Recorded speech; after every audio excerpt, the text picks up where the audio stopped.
Well, joining me to discuss the latest picture on Europe's retail sector is John Guy. He's retail analyst at MF Global. So, John, first of all, M&S has described their Christmas as pretty good. They've also talked about a tougher year ahead. How tough is it going to be?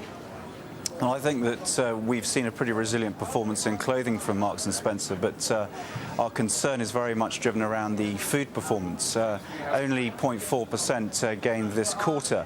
And when you compare that to the likes of Waitrose, which is a key competitor to Marks Spencer, driving between in excess of 6 to 7% like-for-like over the same period, and we're seeing the majors, Asda, Tesco and so on, really looking to drive promotion going forward, I think it's going to be tough for M&S. If you look in the broader context as well, you'll see the interest rates that a lot of households have enjoyed and significantly lower interest rates start to annualize in the second half. And again, I think that consumers are still looking to be cautious going forward. The savings ratio is still high, and I think that credit is still not that readily available. So on the basis of that, we've seen a very sharp bounce in the share price on the expectation that Mark Bolan comes in by about March time. And we continue to see the momentum in Marks Spencer's there. Now we're hearing that he won't come at least until late May. And we feel that there are better opportunities out there, a restructuring play in terms of Kingfisher, and Next outperforming relative to M&S. Okay, you've been talking about food. Now, they've invested a lot in the food division. Like-for-like sales growth in the food division rose for the first time in 3 years. They're taking a hit on margins because they've slashed their prices on food. Is that strategy sustainable? And should they not just consider getting out of food?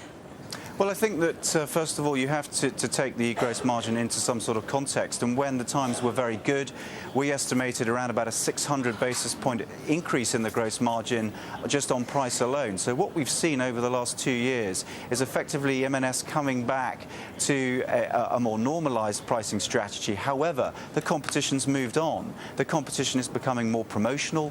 Marks Spencer's has lost its first mover advantage in terms of innovation in some areas. So we feel that going forward, M&S will have to do a lot to really drive its volume. If it does that, we'll probably see further downside risk in terms of gross margin. We may even see a negative like-for-like in the fourth quarter.